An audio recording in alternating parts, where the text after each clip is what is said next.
रहा हो तो we make use of character. Then if we are using a number, तो नंबर जब हम यूज कर रहे होते हैं तो नंबर पे हमारे पास जो डाटा टाइप यूज होती है वो होती है integer. If that number contains a decimal point, अगर उस नंबर में कोई डेसिमल पॉइंट होगा तो फिर वहाँ पे वो रियल या फ्लोट कहलाता है। The next we have is the string. String is used when we have a number with a text. जैसे हम कहते हैं कि आपका email ID है, so email ID mostly in the form of abc@xyz123, इस तरह से हमारे पास .com आ रहा होता है, तो that is an alpha numeric और हम इसको स्ट्रिंग भी कहते हैं। Most suitable name for this is the string. In the case of yes or no, true and false, when we have to choose from two, तो we select boolean। boolean हमारे पास yes और no पे, true और false पे काम करता है। if we have a field that may contain the information about the amount, so we use make of price currency। if that field contains price, then we make use of currency, and date is an also data type that could be used. This is the previous example that we have used. uh, Ikra, tell me that how you are going to define about a field. Field क्या होती है? In a question, if it asks कि how many number of fields are here, अगर आपके पास कितनी fields हैं आपके database में, तो आप कैसे क्या जवाब देंगे और कैसे जवाब देंगे? अगर आपसे पूछा जाए कि कितनी आपके पास fields हैं? Ikra Masood, do you able to hear me? I need your response.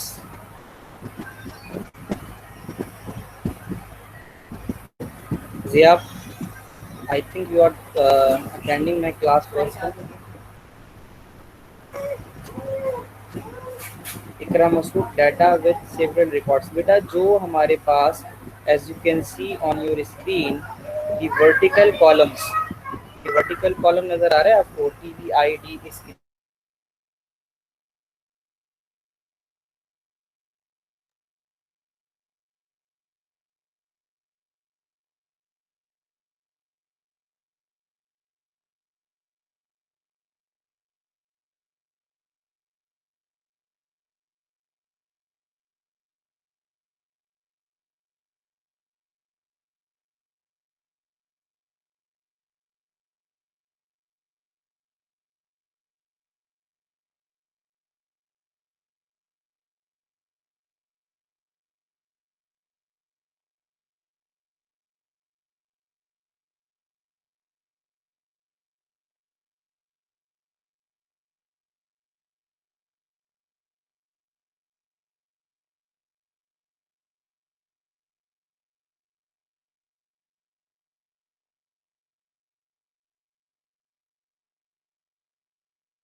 So Iqra from here you can see that the number of columns we have, जो हमारे पास नंबर ऑफ कॉलम्स आ रहे हैं, these are called the field। if you can see that the screen that is in front of you, यहाँ पे जितने भी आपके पास वर्टिकल कॉलम्स आ रहे हैं, like the one, this is the TV ID, ठीक है, ये आपके पास एक फील्ड वन हो जाएगी।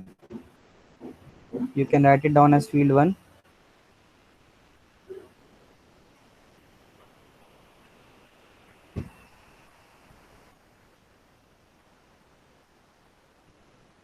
This is your field one, this is field two, this is field three, field 4, field 5, field 6, and field 7.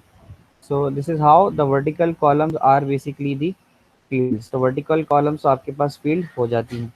अच्छा, when we talk about the records, तो मोहम्मद आबदी, बेटा आप बताएंगे कि records क्या होते हैं? मोहम्मद आबदी, ये मेरे पास नाम शो हो रहा है।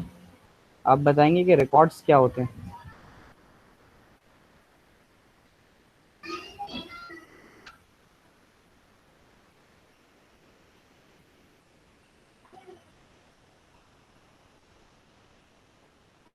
महा, आप बताइए, what are the records? Records अगर हमें किसी टेबल में से निकालने होते हैं तो हम कैसे निकालते हैं? Maha, Maha Khan, your response please.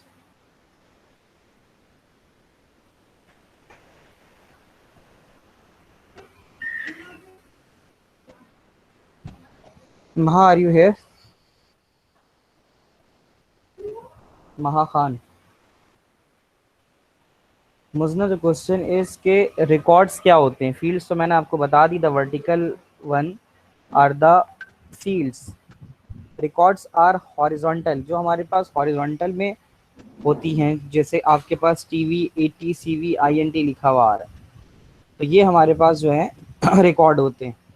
सो महा, you should be sure about this, कि जो आपके पास यहाँ पे ये आ रहा है, देखो, this is first record, this is second record. If you are going to write, this is your first record, record 1, record 2, record 3, record 4, record 5, 6, 7, 8, 9, 10, 11, 12, 13 and 14। तो यहाँ से आपसे उसने रिकॉर्ड और फील्ड के बारे में पूछा नहीं, लेकिन इस तरह के सवाल आते हैं तो आपको पता होना चाहिए कि आप किस तरह से इसको कर सकते हैं। तो नाउ आई एम होपफुल कि महा आपको ये चीज़ क्लियर हो गई होगी कि रिकॉर्ड्स क्या होते हैं। रिकॉर्ड्स आर दी रॉज, जो पूरी रॉ आपके पास आएगी उसको आप रिकॉर्ड कहते हो। Like the this one complete, कोई भी एक अगर आप उठा लो, suppose I am taking this one, row number 9, तो ये पूरा आपके पास एक रिकॉर्ड कहलाता है। टिल हियर, ये पूरा एक रिकॉर्ड है, ठीक है जी। तो इसको हम रिकॉर्ड कहते हैं। अब आती है बात समझ में? अच्छा, कोई और हो जिसको नहीं समझ में आई हो तो वो पूछ सकता है। देखो, एक बात यहाँ समझो कि लास्ट ईयर जो हुआ वो डेफिनेटली होता नहीं है, जैसे जो आपके प्रेडिक्टेड ग्रेड्स वाली बात थी, लेकिन still they mostly ask number of fields. हाँ, मोस्टली तो यही पूछता है। अब जो मैं बात करने जा रहा हूँ, इसे सब के सब जरा गौर से सुन लो। जरा मुझे सबके सब कमेंट में यस तो लिख के बताओ, ताकि पता चले कि जाग रहे हैं या सिर्फ क्लास लगा के इधर उधर निकल गए। सही है जी, उमैर जाग रहे हैं, कशिश है, मुजना है, रयान है, महा है, ठीक है, इकरा है, बिलाल हैं, ज़ियाब हैं, ठीक है, सुन सब रहे हैं। अब इसमें देखो, एक बात ये समझो कि अभी लास्ट ईयर प्रेडिक्टेड ग्रेड्स गए, ठीक है, किसी ने सोचा भी नहीं था, हम पढ़ा रहे थे, आराम से सारी चीज़ें चल रही थी, बच्चे मेहनत कर रहे थे, अचानक सिचुएशन ऐसी आ गई कि सारी चीज़ें चेंज हो गई और प्रेडिक्टेड ग्रेड्स गए। प्रेडिक्टेड ग्रेड्स में हमने डेफिनेटली कोशिश की कि हम अपने ही बच्चे हैं हमारे, ज़ाहिर है, हम उन्हें अच्छे से अच्छे ग्रेड दें, लेकिन हमने ये भी कोशिश की कि हम नाइंसाफ़ी ना करें, ज़बरदस्ती, अगर कोई बच्चा पढ़ने वाला नहीं है तो हम ज़बरदस्ती उसको अच्छे ग्रेड दें। So we put all our efforts to make sure that कि whatever we are giving the fair grades। उसके बाद जनाब क्या हुआ? अच्छा उसमें डेफिनेटली जो सारी चीज़ें होती हैं, एक मैकेनिज्म होता है। हमें सिंस जो सीआई हमसे मांग रहा था, वो मांग रहा था 3 साल का डाटा, तो फिर ज़ाहिर है हमने उस 3 साल की डाटा के ऊपर प्रेडिक्शन की। तो इसमें इम्पॉर्टेंट ये है कि बच्चा जो शुरू से 9 से 10 से 11 से अच्छा पढ़ रहा है, कंसिस्टेंट है, तो डेफिनेटली वो अच्छे ग्रेड्स लाएगा, ठीक है। दुनिया में कहीं पे भी कोई भी चीज़ अगर लार्ज डाटा पे काम करती है तो वो एक चीज़ को फॉलो करते हैं जिसको आप कहते हो बेल कर्व। ये कहीं ना कहीं ऑर्गेनाइजेशंस को मेंटेन करना ही होता है। अब ये बेल कर्व क्या होता है? अगर कहीं ऑर्गेनाइजेशन में एम्प्लॉयज़ की इंक्रीमेंट की बात आती है तो वहाँ पे बेल कर्व मेंटेन होता है। अगर कहीं पे किसी भी चीज़ की प्रोडिक्शन करनी होती है तो वहाँ पे भी बेल कर्व आता है। मैं यहाँ पे आपको जो बात समझाने की कोशिश कर रहा हूँ वो ये है कि देखो, we are still uncertain about the future. अभी हमें नहीं पता कि वेदर स्कूल्स की सिचुएशन क्या होगी, क्या खुलेंगे क्या नहीं खुलेंगे, वट एवर, या फिर जैसे अक्टूबर नवंबर वाले बच्चे पेपर दे रहे हैं, क्या वो पेपर हो पाएंगे नहीं पाएंगे, still these things are unsure. तो इसमें इम्पॉर्टेंट चीज़ ये है कि अभी हमारे पास ऑप्शन है, वो ये है कि हमने यहाँ पर जो ऑनलाइन क्लासेस हैं उसको अच्छे से पढ़ना है, ठीक है। मैंने आपके साथ एक टाइम गुजारा जिसमें हमने लॉजिक गेट्स किया, ठीक है, फिर उसके बाद अभी हम डाटाबेस कर रहे हैं।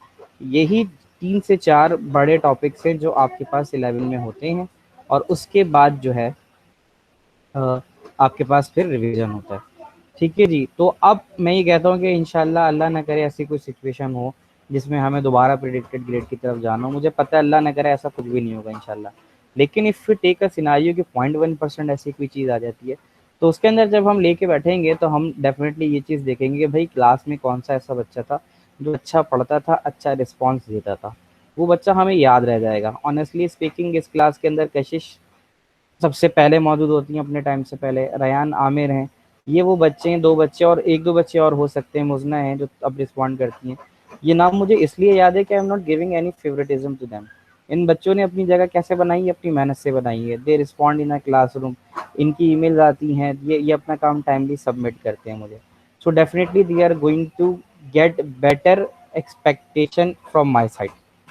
तो आप सब भी मेरे लिए बराबर हो। तो नंबर वन एक चीज तो ये है कि आई वुड रादर प्रीफर के writing your answers in the comment box. It's better to use your mic to give the answer, ताकि हमारी एक इंटरेक्टिव क्लास हो। हमारे पास टेस्ट करने के लिए ज़्यादा टाइम नहीं है। वी आर एट दी, अभी हम अगस्त में ख़त्म होगा, सितंबर आ जाएंगे, तो चीज़ों का कुछ पता नहीं है, ठीक है ना। तो हम अभी जितना पढ़ें, हमें इस बात को इंश्योर करना है कि हमारी लर्निंग अच्छी हो। कुछ बच्चे इस आसरे में बैठे होंगे कि भाई स्कूल खुल जाएंगे तो उसके बाद जो है ना हम दोबारा से रिकैप ले लेंगे और फिर पढ़ लेंगे। देखो टाइम एक बार निकल जाता है ना, तो वो गया हुआ टाइम वापस नहीं आता। जो चीज़ हमने अभी पढ़ ली है, हमने लॉजिक गेट्स पढ़ लिए हैं या डेटाबेस की जितनी चीज़ें पढ़ ली हैं, definitely I could give you the revision, मुझे मसला नहीं है उसको देने में। लेकिन स्टिल जो चीज़ें हमने क्लास के साथ वो पढ़ी हैं, वो चीज़ें वापस आपको नहीं मिल सकती। तो मैं सारी चीज़ें यहाँ पर जाके समराइज करूँगा कि आप सब इस बात की कोशिश करो कि since it's your appearing year, ये आपका अपेयरिंग ईयर है, उसमें आप सीरियसनेस दिखा के आप अच्छे से पढ़ लो। आप अपने असाइनमेंट्स मुझे टाइमली सबमिट करो। आपको जो टास्क दिया जाता है, मैं ये कहता हूँ आपको नहीं समझ में आ रहा, आप मुझे बताओ नहीं आ रहा। आप ज़्यादा से ज़्यादा क्लास में पार्टिसिपेशन करो, so that I came to know कि हाँ भाई ये बच्चा क्लास में इंटरेस्ट लेके पढ़ रहा है। ज़बरदस्ती कोई काम करने से फिर मज़ा नहीं है कि अगर आप ये कहो यार घर में ज़बरदस्ती प्रेशर है कि नहीं क्लास लेनी है तो मैं ले रहा हूँ, आप खुशी से class low. I will try कि मैं अच्छे से अच्छी आपको डिलीवर कर सकूँ। तो आप भी ये कोशिश करो कि आप भी मुझे उसका रिप्लाई उसी अंदाज में दो। तो ये टॉपिक्स हैं, इसके आगे के भी टॉपिक्स हैं जो हम पढ़ेंगे। तो आप इस चीज़ से सोच के पढ़ो कि आपको आप इतनी अच्छी प्रिपरेशन कर लो कि आगे आपको प्रिपेयर करने की ज़रूरत ना पड़े नवंबर के बाद। तो ये चीज़ समझो, मतलब अभी डेफिनेटली किसी को कुछ नहीं पता भाई स्कूल कब खुलेंगे, सितंबर में खुलेंगे, अक्टूबर में खुलेंगे, नवंबर में खुलेंगे। तो अभी जितना पढ़ लो तो इस आसरे में नहीं बैठो कि भाई हम बाद में पढ़ लेंगे। मैं सिर्फ इस गलतफहमी को दूर करना चाह रहा हूँ कि कोई ये सोचे कि यार बाद में पढ़ लेंगे। ऐसा नहीं है, आपका अभी का भी टाइम जो आप दे रहे हो तो वो भी तो कारआमद है ना, वो भी तो टाइम आप दे रहे हो ना, तो आप उसको अच्छे से यूटिलाइज करो।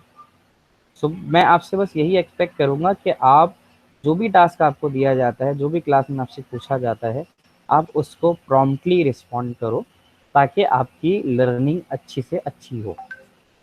बस ये मैं आपसे एक्सपेक्ट करता हूँ, ठीक है जी। सो हम वापस आते हैं अपनी तरफ काम की। तो ये हमने तो बातें की है। तो मैं एडिशनल आपको बता रहा था कि जो आपके पास क्वेश्चंस आते हैं डेटाबेस के, उसमें किस किस तरह के सवाल पूछ, even I have seen 14 marks तक का भी आपके पास डेटाबेस का सवाल आया है।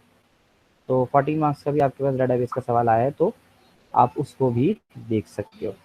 और चलें फिर इसको हम आगे कंटिन्यू करते हैं। 17 तक हमने कर लिया था, अब हम आगे नेक्स्ट की तरफ आते हैं, दैट इज दी। उसके बाद हमारे पास आएगा 17 के बाद, तो आगे बढ़ते हैं। 17 का 2-1 था, 17 के 2-1 के बाद 17 के 2-2 पे चलते हैं।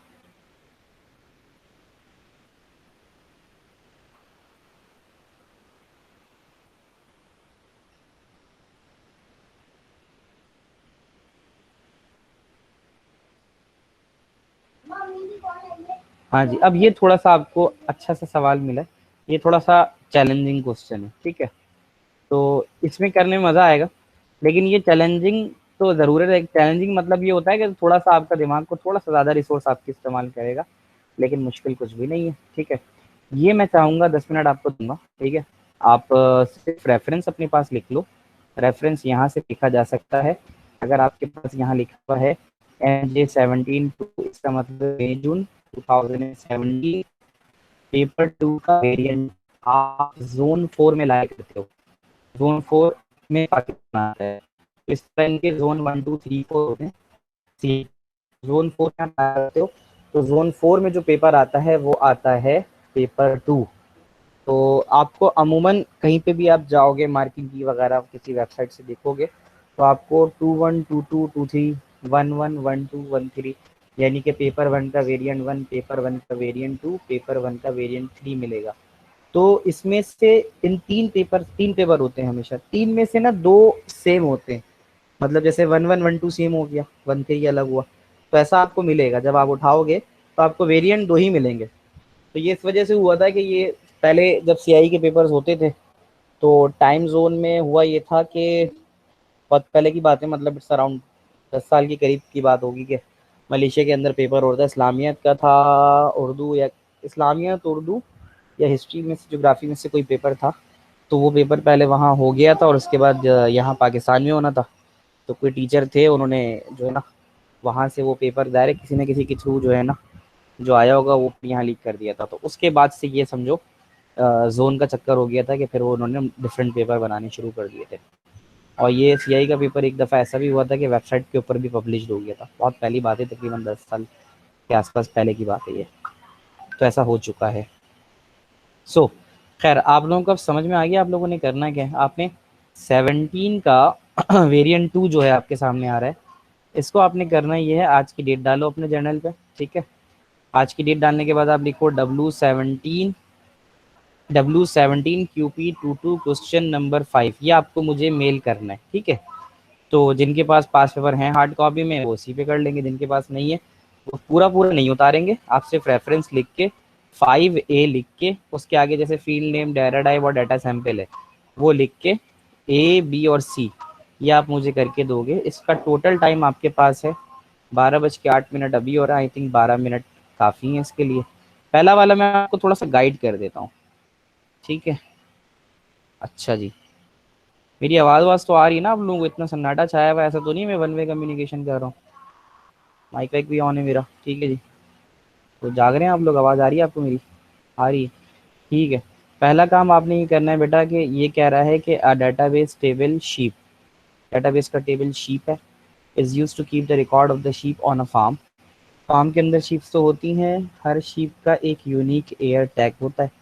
वो लगाते हैं फार्म हाउस वाले ताकि वो रिकॉग्नाइज कर सकें कि भाई ये हमारी है, क्योंकि वहाँ पे डिफरेंट फॉर्म से अगर शीप्स आपस में मिक्सअप हो जाएंगी तो फिर उनके लिए परेशानी होगी कि हमारी शीप कौन सी है, उसको डिटेक्ट करना। तो उन्होंने एक यूनिक एयर टैग लगा दिया जिसपे EAR NNNN यानी ये 4 डिजिट का नंबर है। N is a single digit ना, यानी उनके पास तकरीबन 1000 के करीब शीप होंगी तभी उन्होंने 4 डिजिट लिए। The farmer keeps a record of the date of birth, the gender and current weight of each sheep in a kilogram. Identify 4 field require for the database. अब देखो ये सवाल में ही जवाब मिल गया है कि वो क्या क्या चीज़ों का ट्रैक रखता है, उसको आपने डेटाबेस बनानी है और आपने हर फील्ड को एक सुटेबल नेम देना है और उसकी एक डाटा टाइप। पेज नंबर क्या है वहाँ? पेज नंबर कहाँ का बेटा? ये तो मैंने पास पेपर खुले हुए। आपको किसका पेज नंबर चाहिए?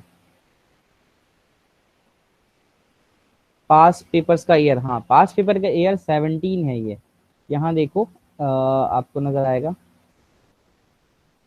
देखो मई जून 2017 का QP22 क्वेश्चन नंबर 5, मई जून 2017 QP22 क्वेश्चन नंबर 5। तो वापस आ जाते हैं यहाँ पे। हाँ इसका डाटा टाइप स्ट्रिंग होगा, ठीक है। तो ये सारी चीज़ें आ गई। तो अब आपने करना ये कि मैं एक जैसे बता देता हूँ आपको कि भाई वो कह रहा है कि आप यहाँ पे चूज कर लो कि क्या क्या फील्ड के नाम आप रखोगे। तो यहाँ पे जो पहला नज़र आ रहा है मुझे वो ARNNNN आ रहा है। तो फील्ड नेम 1 जो है वो आप एयर टैग की बना सकते हो, डाटा टाइप उसका स्ट्रिंग लिख सकते हो और डाटा सैंपल आप उसका लिख सकते हो। मैं आपको यहाँ लिख के बता देता हूँ, बाकी फिर आपने काम खुद से करना है। जैसे फील्ड नेम 1 है तो फील्ड नेम 1 में जैसे कह रहा है ना कि record the date of birth, unique ear tag, unique ear tag ज़रूरी है। तो यूनिक एयर टैग के लिए फील्ड नेम 1 मैं ले लेता हूँ एयर टैग के नाम से, डाटा टाइप मैं इसकी स्ट्रिंग ले लूँगा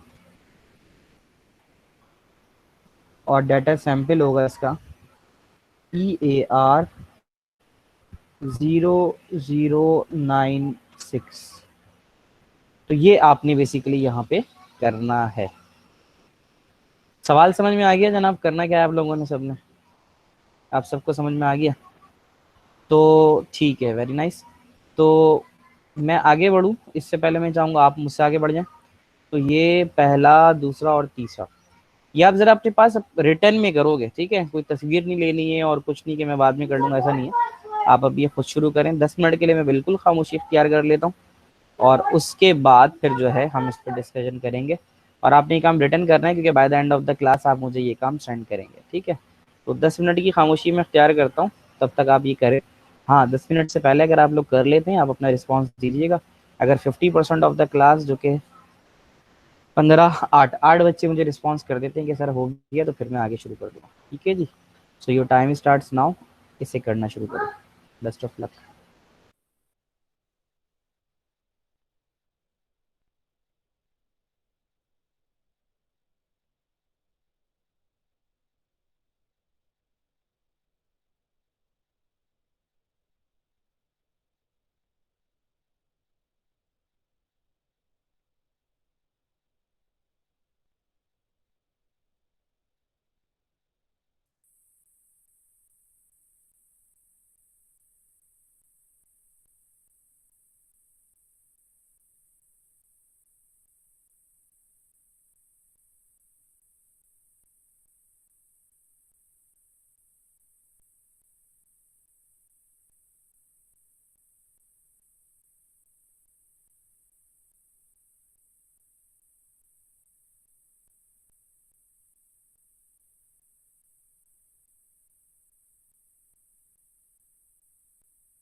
कशिश माहा रेयान एंड अफान ने कर लिया, ठीक है जी। बाकी स्टूडेंट्स कहाँ तक पहुँच गए?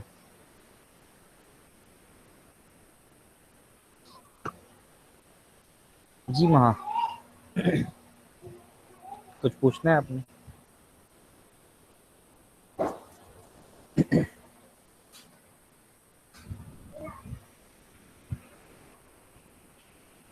जो करंट वेट का डाटा टाइप है, वो सिर्फ नंबर हो सकता है। नंबर लिखा जाता है पास पेपर में, नंबर भी है, नंबर भी गलत नहीं कंसिडर किया जाएगा।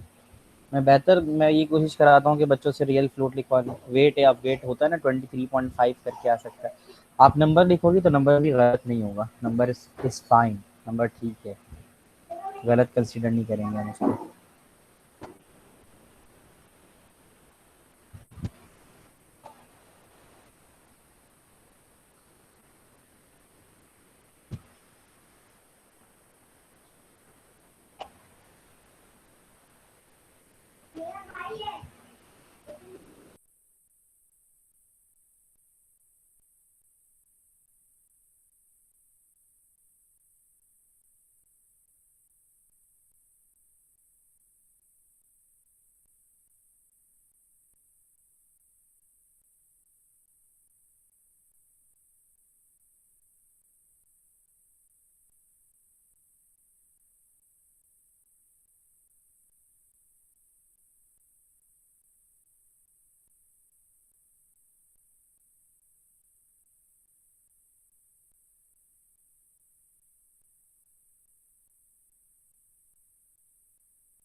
हाँ जी, बाकी का स्टेटस क्या है? 5 बच्चों ने तो 5, 6, 7 कर चुके हैं। Receive my work. रेयान कौन सा वाला बेटा? हाँ, अभी का आ गया, ठीक है। एयर टैग आ गया, उसको स्ट्रिंग ले लो, AR9248 है। डेट ऑफ बर्थ की डेट आएगी 22/12, सही है। जेंडर टेक्स्ट है, वेट नंबर 15.2, सही है बेटा। Rayyan, I have receive your, very nice, well done.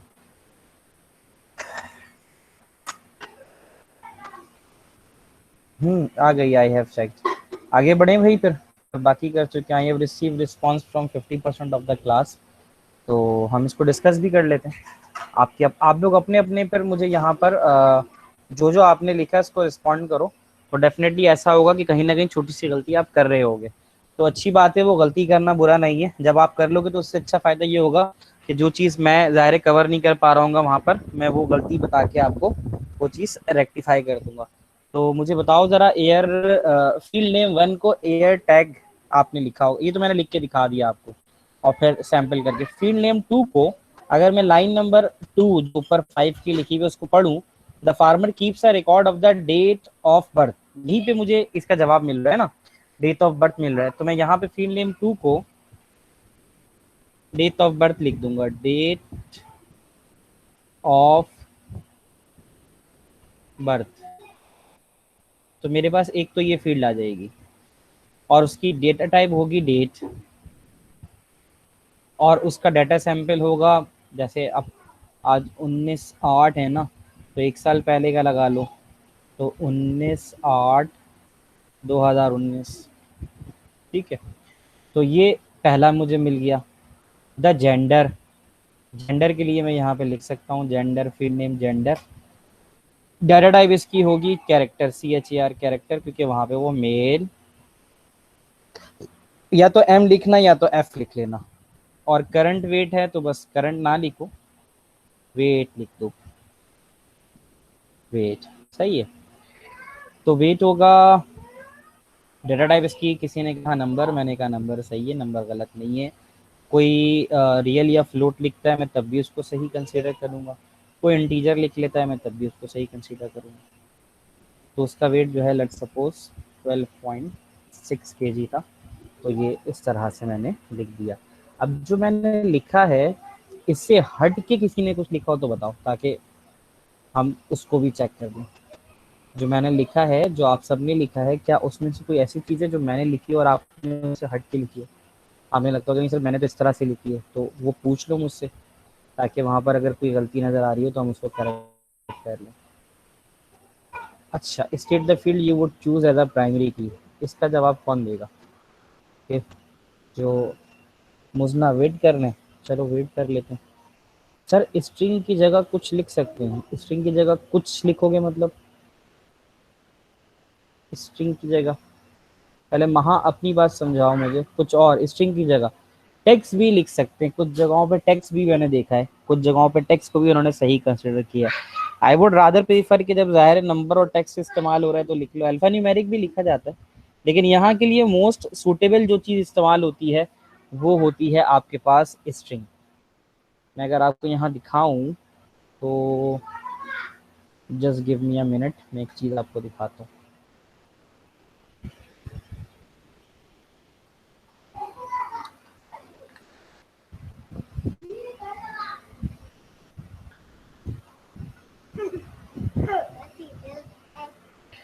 तो खोल लो।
स्क्रीन आ रही होगी आपके सामने, तो यहाँ से देखो कि इंटीजर इंटीजर बता दिया उसने, इंटीजर आपका ऐसा नंबर हो सकता है जो पॉजिटिव होगा या नेगेटिव होगा। ठीक है, उसके बाद आपसे कह रहा है रियल नंबर है, रियल नंबर वो होगा जो पॉजिटिव नेगेटिव होगा लेकिन फ्रैक्शनल पार्ट होगा, डेसिमल आ रहा होगा। कैरेक्टर एक सिंगल कैरेक्टर है जैसे एफ या एम। स्ट्रिंग में कह रहा है ना variable constant type is a several character in length, उसमें आपके पास क्या क्या आ सकता है, लेटर आ सकता है, डिजिट आ सकता है, वो आ सकता है। तो जैसे अगर आप यहाँ लिख रहे हो देखो M%, एक्सक्लेमेशन मार्क एंड, ये सब स्ट्रिंग है। टेलीफोन नंबर लिख दिया, फर्स्ट नेम आ गया। तो यहाँ पर ये तो डिफरेंट लैंग्वेजेस के अंदर बता रहे हैं कि ये किस तरह से आ सकते हैं, तो ये सारी चीज़ें हैं। तो स्ट्रिंग कॉमनली आपके पास जो भी आता है, तो स्ट्रिंग हमेशा आपके पास क्या आता है, एस टेक्स्ट भी आता है और एस उसमें भी आ जाता है। देखो यहाँ पे भी स्ट्रिंग दे रहा है, string is the name given to a series of character symbol, तो we commonly call string text, तो हम स्ट्रिंग को समटाइम टेक्स्ट भी कह देते हैं। यहाँ पर आपको बुक में स्ट्रिंग टेक्स्ट के लिए भी नज़र आ रहा होगा, तो आप चाहो तो यहाँ पे टेक्स्ट भी लिख सकते हो। सही है भाई, आवाज़ आ रही है? यहाँ तक जितना बता रहा हूँ समझ में आ रहा है? अच्छा रेयान, आप कुछ पूछ रहे थे एयर टैग का, आपका एक मैसेज आया हुआ है 12:22 पे, क्या पूछ रहे थे आप? एयर टैग का क्या कह रहे थे? हाँ सही। तो हम बात कर रहे थे, सवाल था हमारा कि वो प्राइमरी की हमारे पास यहाँ पे क्या होगी, तो प्राइमरी की हमारे पास होगी एयर टैग, इसलिए होगी क्योंकि वो यूनिक है। अगर आप यहाँ ऊपर आके देखो, कहाँ चले गए, तो उसमें अगर आप देखो तो डेट ऑफ बर्थ ऐसा है कि एक दिन के अंदर दो जो है वो शीप पैदा हो सकती हैं, और जेंडर तो मेल, दो मेल और फीमेल ही होंगे, तो बहुत सारी शीप्स होंगी जो मेल और फीमेल में भी चले जाएंगी। वेट ऐसा भी चांसेस हैं कि कोई दो आपके पास जो शीप्स हैं उनके वेट मैच कर जाए। तो एयर टैग आपके पास सिर्फ वो फील्ड हो सकती है जहाँ पे रिपीटेशन के चांसेस नहीं होंगे। So that's the reason why we will take text. अलग डाटा टाइप है। देखो उस बुक में तो वो कह रहा है कि स्ट्रिंग को आप टेक्स्ट भी कह सकते हो। तो मैं ये बताऊंगा, मैं आपसे ये कहूंगा कि अगर आप कहीं पे आपके पास ऐसा सवाल आ जाए जिसमें खालिस टेक्स्ट आ रहा हो, आपका नाम आ गया, पाकिस्तान लिखा हुआ आ गया, या कोई भी चीज़ लिखी हुई आ गई जो टेक्स्ट है, तो वहाँ तो आप टेक्स्ट लिख दो।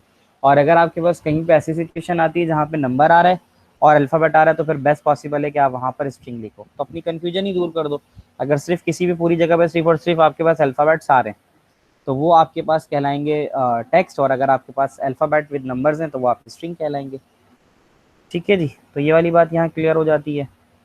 तो हमने यहाँ पे इसको ले लिया एज प्राइमरी की। अब ये वाला जो काम आपने करना है कि using the query grid by example write a query to identify the ear tags of all male sheep weighing over 10 kg only display the ear tag. अब ये सॉल्व करवाओ, मैं आपके कमेंट पढ़ के इसको सॉल्व करूंगा। तो मुझे जरा बताओ जी, आई एम अ लेमैन, कि मैं पहला काम कहाँ से शुरू करूँ। I am going to start checking your comment और फिर मैं बताऊंगा। तो मैं सबसे पहले क्या लिखूँ भाई, क्या करूँ, एयर टैग जेंडर वेट इन फील्ड। यानी रयान कहते हैं कि आप एयर टैग डालें, जेंडर डालें और वेट डालें। चलें ठीक है, मैं ये नहीं देख रहा सही है गलत है, मैं सिर्फ लिख रहा हूँ जो आप मुझे बता रहा हूँ। तो मैं आपकी बात सुनते हुए एयर टैग डालता हूँ। आपने कहा सर एयर टैग डालें, मैं एयर टैग डालता हूँ, EARTEG। आपने कहा एयर टैग डालें, मैंने एयर टैग डाल दिया। आपने कहा सर डालें वेट, तो मैं वेट डाल देता हूँ। और तीसरी चीज़ क्या कही आपने, जेंडर, तो मैं जेंडर डाल देता हूँ। ठीक है जी, मैं यहाँ आता हूँ, एयर टैग डालता हूँ, मैं यहाँ डालता हूँ वेट और मैं यहाँ डालता हूँ जेंडर। अब मुझे अगला काम क्या करना है जनाब, वो बताइए। शीप भी डालना है टेबल में? हाँ सही है। जो टेबल है, जैसे ये टेबल है, क्योंकि आपके पास हमेशा टेबल का नाम यहाँ कैपिटल में लिखा हुआ होता है ये, तो आपको नीचे यहाँ पे जहाँ जहाँ फील्ड इस्तेमाल हुई है वहाँ वहाँ आप शीप लिख दोगे। I am going to write sheep ear, और यहाँ पे भी शीप लिख देते हैं।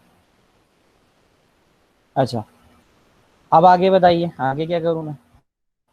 टिक अंडर, अच्छा, not to write anything in a short. Not to write anything in a short इसलिए कि पूरे सेंटेंस में कहीं पे ऑर्डर ऑर्डर की बात नहीं आ रही। Write the query example write a query to identify ear tag of all male sheep weighing over 10 kilogram only display the ear tag. तो यहाँ पे कहीं पे भी सॉर्टिंग की कोई चीज़ नहीं आई है, तो शॉर्ट बिल्कुल खाली रखूंगा। फिर क्या था, फिर जनाब लिखा हुआ है कि tick under air tag. Tick under air tag, air tag के अंदर टिक लगाना है इसलिए कि यहाँ पे कह रहा है only display the ear tag, इसलिए मुझे टिक लगाना है। इसके बाद जनाब क्या चीज़ आ रही है अगली, इसके बाद आ रही है इन क्राइटेरिया ऑफ जेंडर एम डालें, क्योंकि उसने बोला है कि air tag of all mail, तो जेंडर में जो चीज़ क्राइटेरिया में आएगा वो आएगा एम, एम फॉर मेल। तो ये बात कशिश की यहाँ पे हम फॉलो कर लेते हैं। और उसके बाद अफान कहते हैं wait greater than 10 in a criteria, wait greater than 10 in a criteria. तो जो वेट है वो कह रहा था कि वेइंग ओवर 10 किलोग्राम, तो ओवर के लिए ये लगेगा और यहाँ पे 10 लिखा हुआ आ जाएगा, तो ये आ जाएगा। ठीक है जी, criteria of weight is greater than 10। अब आप लोग खुद देखो अपने कमेंट्स में कि कितने अच्छे तरीके से आपने टीम वर्क करते हुए उल्टा बता दिया, उल्टा डाल दिया। क्या उल्टा डाल दिया, क्या उल्टा डाला भाई बताओ। जेंडर पर एम होगा, तो जेंडर पर एम होगा, तो जेंडर पे एम तो है, और क्या है।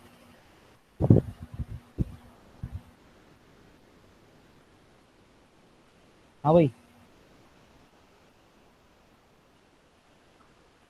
सही है ना, सही तो डाला हुआ है। सही है जी। तो हाँ, तो अब आप ये देखो कि आप लोगों ने देखो खुद टीम वर्क किया तो कितनी अच्छे तरीके से हमने वहाँ पर टेबल सॉल्व कर लिया, मुझे कुछ भी नहीं करना पड़ा। So this is what I want in my class, कि क्लास पार्टिसिपेशन जितनी अच्छी होगी आप सबके सब ग्रो करेंगे। So please to see your response, very nice, well done to all of you. Sir weight greater than 10 necessary, हाँ weighing over कह रहे हैं ना, अगर वो कहता वेट इज 10 और मोर तो फिर मैं इक्वल टू लगाता, तो मैं इक्वल टू लगाता। ठीक है जनाब। तो बस उसने ये बात की कि identify all the ear tags of all mail, तो एयर टैग के ऊपर टिक लगा दिया। जो मेल होंगे शीप जेंडर 3 नंबर का है, 3 नंबर आपको 3 कॉलम्स के मिल जाएंगे। यहाँ पर ये जो पहला कॉलम है इसके ऊपर आप टिक लगाने के 1 मार्क मिलेंगे, दूसरे वाले पे क्राइटेरिया डालने पे, तीसरे वाले पे इज इक्वल टू मेल लिखने पे। ठीक है जी, well done to all of you. अब हम आगे बढ़ते हैं। तो ये तो हमने निपटा दिया जी 17। 17 के बाद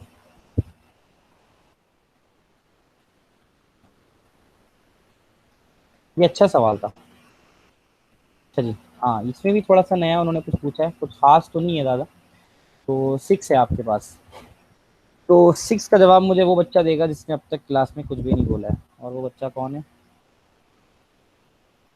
वो बच्चा कौन है? Sir air. एयर आ गया ना बेटा, यहाँ देखो 17 के बाद 18 होगा। 18 मई जून 18 टू 1, मई जून 18 का टू 1, उसके बाद वाला। अच्छा जी, उमर कुछ कह रहे हैं आप? कुछ कहना चाहते हैं? मलिक इंशाल अनवर। अच्छा, मलिक इंशाल अनवर और मोहम्मद आबिदी। आप लोगों का नाश्ता वाश्ता ख़त्म हो गया? जल्दी से हाँ या ना तो बताओ, क्लास में हो कि नहीं हो? मलिक साहब और इंशाल, जल्दी से बताओ हो या नहीं हो? 10 सेकंड में बता दो वरना क्लास से बाहर की आवाज़ वाज कुछ भी नहीं आ रही, तुम क्लास ला के इसका मतलब इधर उधर हो गए हो। मलिक इंशाल अनवर और मोहम्मद आबिदी, आप दोनों कहाँ हैं?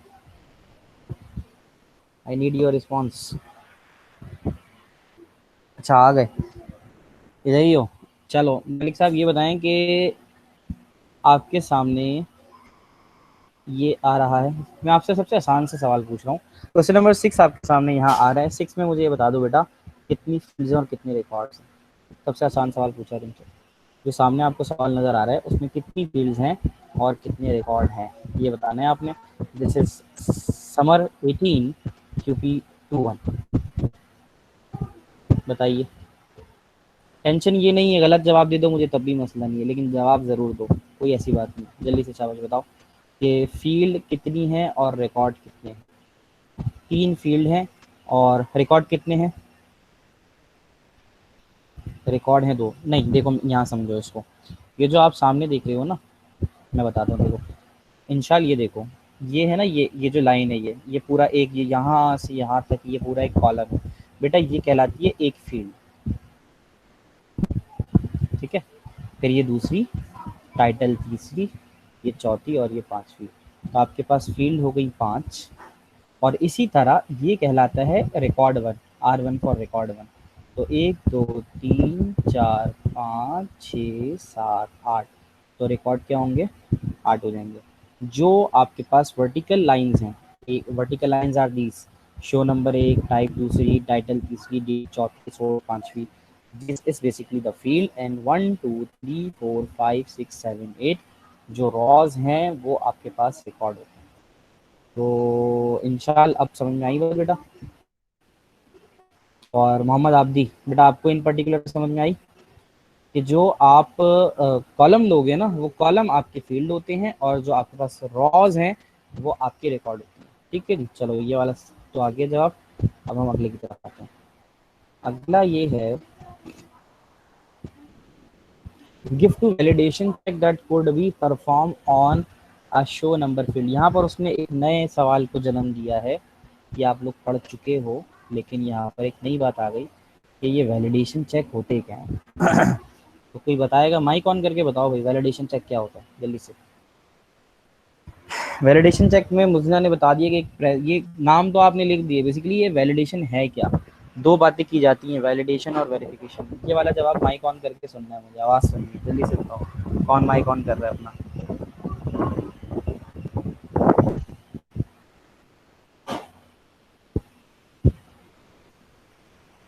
हाँ जी, कहा हफीज़ी, जल्दी से माइक ऑन करके बताओ मुझे।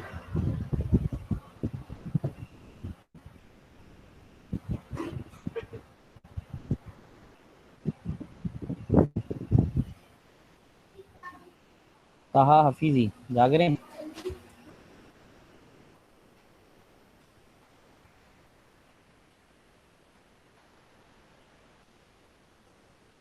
सर माइक नहीं है, माइक नहीं है, माइक क्यों नहीं होता यार? तुम लोग हैंड फ्री तो लगा यूज करके पढ़ी है तो कैसे पढ़ते हो? सर वैलिडेशन चेक इंश्योर करता है कि data entered S valid sensible. हाँ ये तो बिल्कुल सही बता रहे हो आप कि वैलिडेशन में इस बात को देखा जाता है कि जो डाटा एंटर किया जा रहा है क्या वो सही डाला जा रहा है नहीं जा रहा। आप लोग फॉर्म फिल करते हो अपना गूगल पे, जब आप बनाते हो फेसबुक पे बनाते हो, तो आप जब उसमें जो वैल्यूज़ डालते हो तो एक तो ये चेक किया जाता है कि वो वैल्यूज़ कंप्लीट हैं, यानी आपने देखा होगा कि अगर आप कोई फील्ड छोड़ जाते हो तो उसमें ये होता है, कोई फील्ड आप छोड़ जाते हो तो उसमें ये होता है कि वो आपको रेड मार्क दिखा के कहता है कि भाई ये फील्ड आपने कंप्लीट करनी ज़रूरी है। तो एक तो ये चीज़ होती है, तो आप कंप्लीट कर ले तो फिर उसमें वो ये भी चेक करता है कि कंप्लीट करने का मकसद ये थोड़ी कि डाटा गार्बेज वैल्यू डाल दे यूज़र। तो इस बात को भी इंश्योर करना होता है कि वो सही है नहीं है। तो मैं उसकी बड़ी आसान सी डेफिनेशन देता हूँ कि validation is completeness and correctness of data. क्या कहा मैंने? मैंने क्या कहा? Validation is to check the, बस जल्दी से बताओ क्या कहा मैंने? Validation is to check the completeness and correctness of data. Very nice. Validation वो होती है जिसमें आप ये देखते हो कि डाटा कंप्लीट और correct. And verification is to check whether the two set of data are identical. ये जो दो सेट ऑफ डाटा इस्तेमाल हो रहे हैं वो आइडेंटिकल है, ये तो वेरिफिकेशन है। तो वेरिफिकेशन में तो आपके पास एक आता है, क्या आता है, एक आपके पास आता है double entry method. Double entry method के अंदर आप दो दफ़ा पासवर्ड वगैरह डालते हो।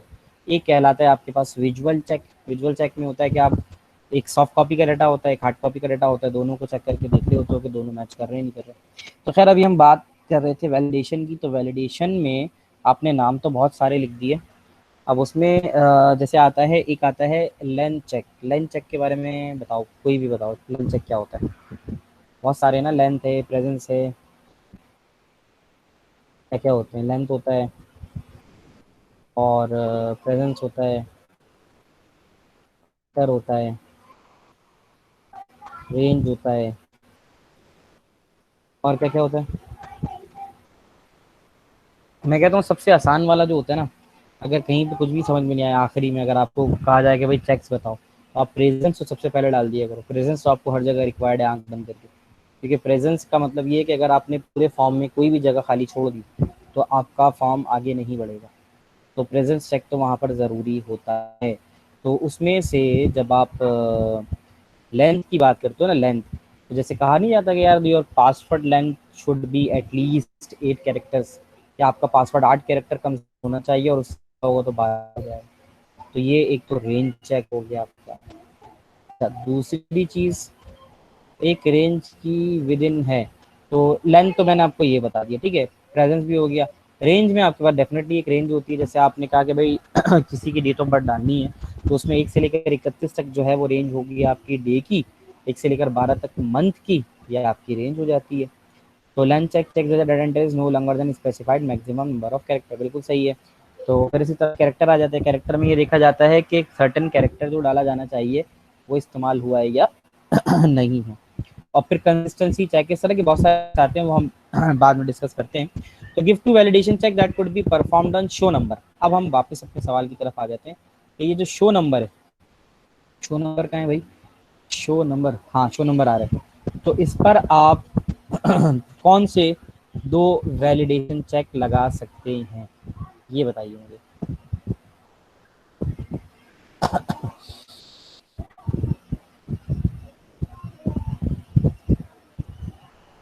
शो नंबर के ऊपर आप दो कौन से चेक लगा सकते हैं?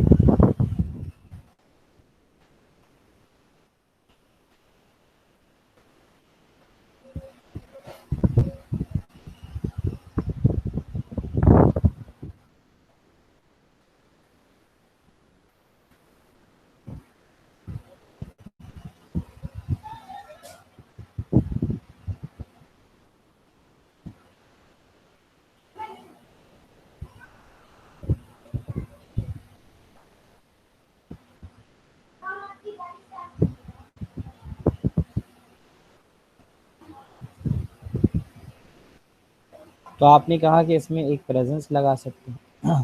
प्रेजेंस तो मैंने, हाँ वो बताया ना, आँख बंद करके प्रेजेंस लगा दोगे आप, और प्रेजेंस लगा दोगे चेक डिजिट इसके अंदर नहीं लगा सकते क्योंकि यहाँ पे तो कैरेक्टर आ रहा है ना, चेक डिजिट तो आप चेक करते हो, वो एक अलग चीज़ है।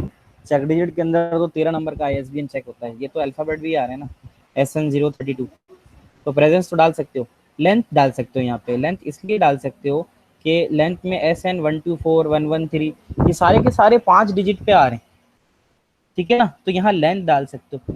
इसमें एक और चेक भी आता है, इनमें से किसी ने लिखा, क्या है, मैं चाहूंगा आप बताइए क्या है वो। F से शुरू होता है, चलो मैंने ये भी हिंट दे दी तुम्हें, जाओ। दो तो आप बता चुके हो, लेंथ और प्रेजेंस बता सकते हो, और उसके अलावा क्या डाल सकते हो, format check, very nice.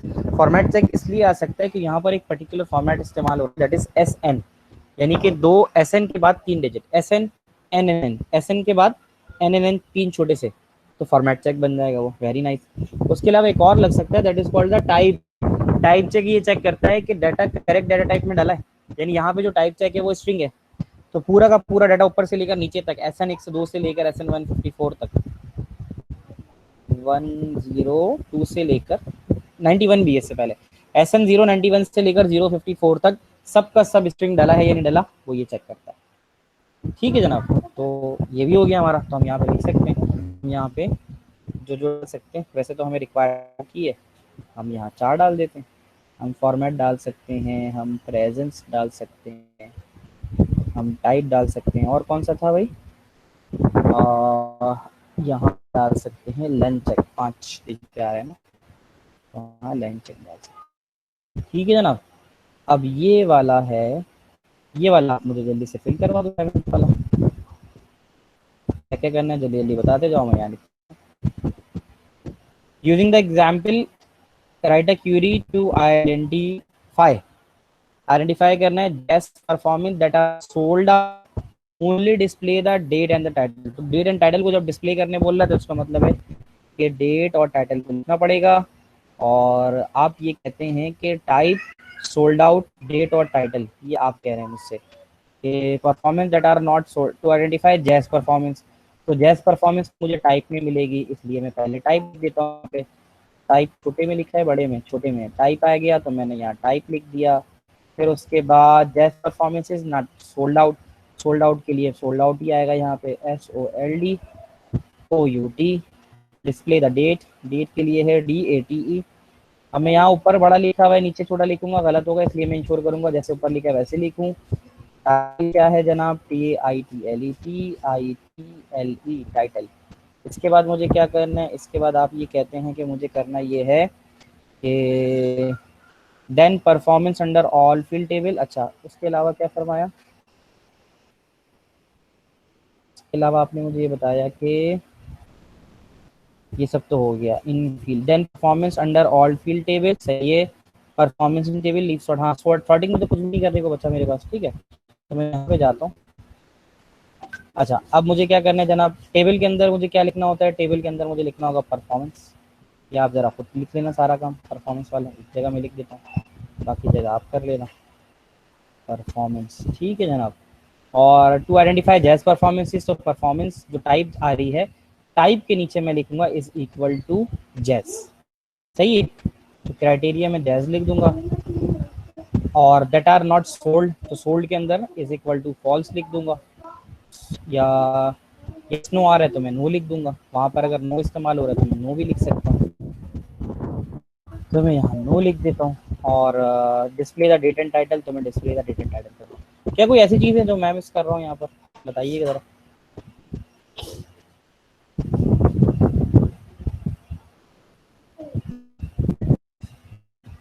No, हाँ तो बस ठीक है, फॉल्स और नो हम दोनों लिख सकते हैं वहाँ पर, ठीक है जी। टाइम खत्म होता है क्लास का, 11:45 हो गया ना टाइम क्लास का, ठीक है। सो चलो, best of luck for your other classes, have a nice day, see you इंशाल्लाह नेक्स्ट क्लास, अल्लाह हाफिज़।